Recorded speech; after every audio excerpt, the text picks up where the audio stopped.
En este vídeo voy a explicar de forma resumida las características, los controles y el funcionamiento básico de la Canon CineZoom 512, una cámara de cine de 8 mm que cuando se lanzó al mercado en junio de 1964 fue el modelo más avanzado de Canon en este formato.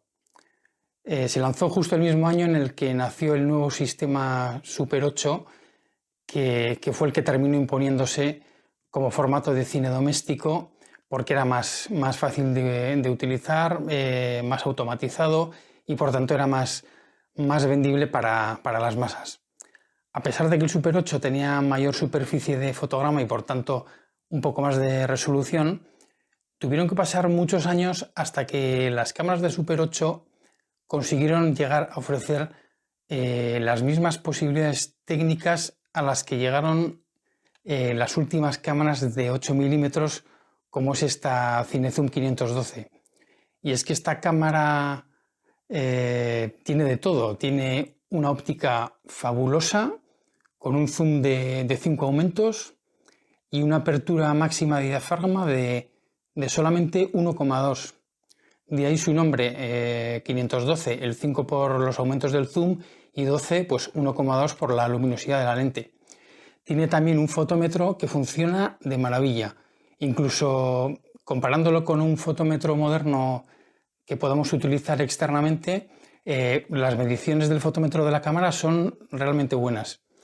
Tiene también un montón de velocidades de filmación, una cuerda muy buena, con mucha duración y que es muy cómoda de recargar. Tiene posibilidad de hacer fundidos en cámara, obturador variable, zoom motorizado, que va a pilas, etc. Canon, como tantas otras empresas industriales japonesas, comenzó su andadura copiando, así como suena, copiaban productos occidentales que finalmente terminaban mejorando con el paso de los años. Y las primeras cámaras Canon de 8 mm que comenzaron a lanzarse en los años 50 son sospechosamente parecidas a las Bolex V8 que se fabricaban en Suiza. Es cierto que Canon fue aprendiendo muy bien y muy rápidamente y con el tiempo pues fue lanzando modelos cada vez más avanzados hasta llegar a producir esta CineZoom 512 que podía considerarse una cámara semiprofesional. Hay que aclarar que a pesar de que esta cámara, como hemos dicho, tiene zoom motorizado, el funcionamiento de la cámara en sí es a cuerda, por lo que no necesitamos ninguna batería para filmar con ella. Lleva una pila de botón para el fotómetro y pilas normales para el zoom motorizado, pero estas son funciones opcionales que, como digo, no necesitamos para utilizar la cámara. Como comentaba antes, la CineZoom 512 tiene una cuerda muy cómoda de cargar con esta larga manilla y que dura mucho. Solamente vamos a necesitar 2 cargas completas de la cuerda para poder exponer totalmente cada mitad de la película. En el selector de velocidades vemos que tiene desde 8 hasta 64 fotogramas por segundo. Y sabéis que el 16 es los fotogramas por segundo de la velocidad normal de filmación del formato y por tanto viene marcada en color rojo. La recomendación, o mejor dicho, la advertencia que siempre se hace y que parece que nunca se repite lo suficiente, porque en vídeos de internet se suele ver a gente haciéndolo, es que nunca hay que hacer funcionar la cámara en velocidades altas sin tener película cargada dentro. Es muy fácil que se fastidie el mecanismo y de hecho yo evito utilizar estas velocidades altas ni siquiera con película dentro porque son aparatos mecánicos con muchos años a sus espaldas y que es mejor no forzar a estas alturas de su vida. Aquí tiene el selector del obturador variable y que además es el que nos sirve para hacer los fundidos en cámara, que era una novedad que tenía este modelo. Se utiliza en combinación con este pequeño contador de fotogramas y la posición de rebobinado de la palanca.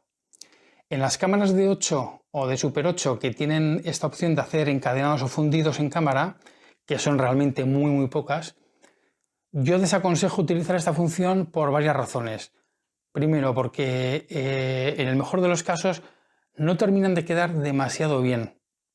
Segundo, porque no hay ninguna necesidad hoy en día de utilizarlas, ya que en el programa de edición en el ordenador se hacen los fundidos infinitamente mejores, más rápidamente y más fácilmente.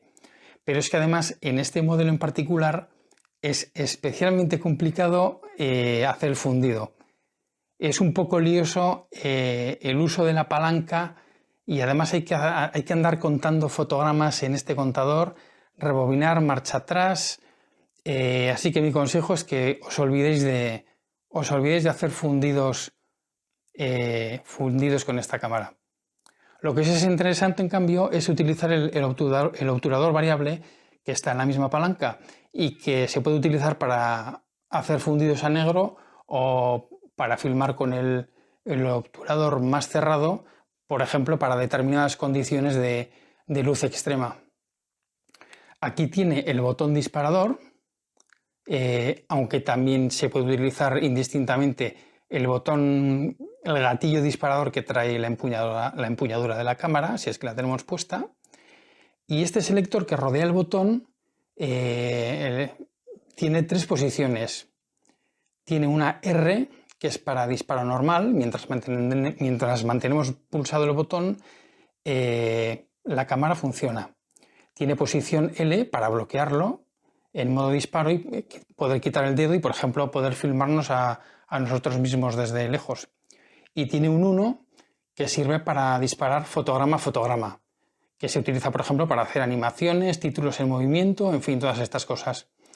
En el mismo botón podemos enroscar un cable disparador, el típico cable disparador de las cámaras de fotos, para no mover la cámara cuando estamos haciendo animaciones.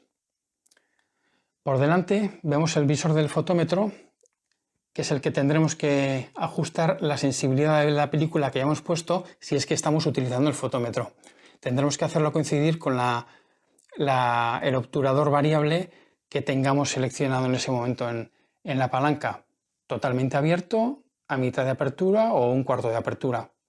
Para una filmación normal estará siempre en posición open, completamente abierta, y la palanca frente al símbolo, este anillo del fotómetro, pondremos el asa correcto de la película.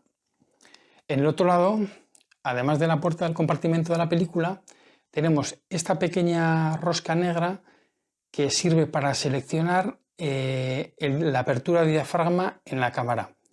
Al mirar por el visor hay una aguja que indica el valor de diafragma que tenemos seleccionado. Este selector funciona de manera independiente al fotómetro, es decir, el fotómetro de la cámara, si es que lo estamos utilizando, solamente nos va a decir cuál es la apertura correcta, pero somos nosotros quienes tenemos que poner la apertura manualmente. Y moviendo esta rosca es como se consigue. Por la parte de atrás tenemos el visor, que en esta cámara sí tiene ajuste de dioptrías, y este pequeño interruptor redondo para encender el circuito eléctrico del fotómetro. Es fácil dejárselo encendido porque es un poco confuso cuál es la posición on-off. Dentro del compartimento, si lo abrimos, pues vemos que en la esquina inferior tenemos el pequeño compartimento para colocar la pila del fotómetro. Es una pila de mercurio, hoy en día ya no se fabrica por razones medioambientales, pero bueno, hay sustitutas si buscamos un poco por internet. Y otra opción es colocar una pila de 1,4 voltios de las que se utilizan para aparatos auditivos, con un poco de papel de aluminio para cada contacto. Como en todas las cámaras del formato de 8 milímetros, pues hay un eje superior, que es donde se coloca la bobina con la película virgen, y otro eje inferior en el que hay una bobina que siempre se queda en cámara, una bobina vacía, y que es la que se encarga de ir recogiendo la película a medida que la vamos exponiendo. Entre las dos bobinas, la película pasa por la ventanilla de exposición y por un plato presor, que es el que se encarga de mantener la película bien colocada y bien presionada contra la ventanilla. Porque hay que recordar que la película pasa a 16 fotogramas por segundo y se mueve bastante rápido. Cuando terminemos de filmar uno de los lados de la película, abriremos el compartimento, el contador de película que está aquí, se pondrá a 0, daremos la vuelta a ambas bobinas, colocaremos la de arriba abajo y viceversa, de tal manera que cuando terminemos de exponer otra vez la segunda mitad de la película completamente expuesta volverá a estar en la bobina en la que nos llegó, que en este caso estará colocada abajo. Y tendremos la película expuesta y lista para enviarla a revelar. Esta operación de dar la vuelta a las bobinas, pues hay que procurar hacerla con luz lo más tenue posible y desde luego no bajo un sol directo, ya que acabaremos velando más película de la necesaria o incluso toda la bobina. Recuerdo para la gente que es nueva en el uso de la película fotográfica que todo fragmento de película que queda expuesta a la luz, por poca que sea, queda velada y ya no sirve para filmar. Y obviamente, bueno, la cola de inicio y fin de la bobina siempre se dan por veladas. Es necesario porque hay que enhebrar la película en la cámara y es inevitable que se vele el principio de la bobina.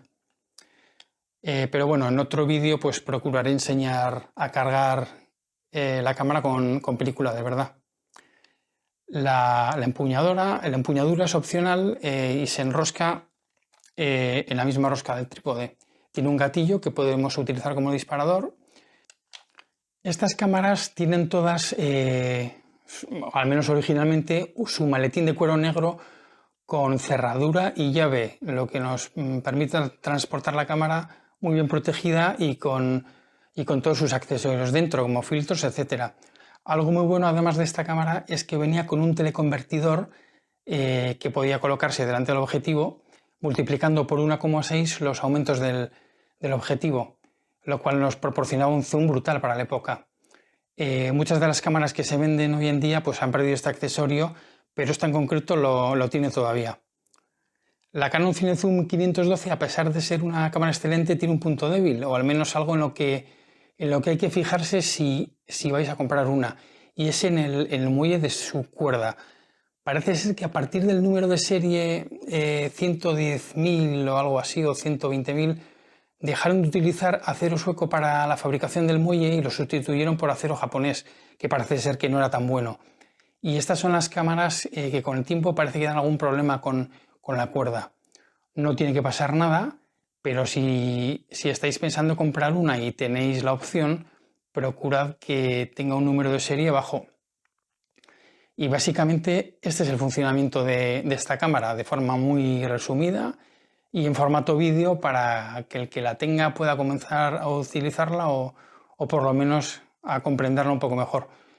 Para profundizar de manera más precisa os dejo abajo en la descripción del vídeo un enlace para descargar el manual de esta cámara en inglés.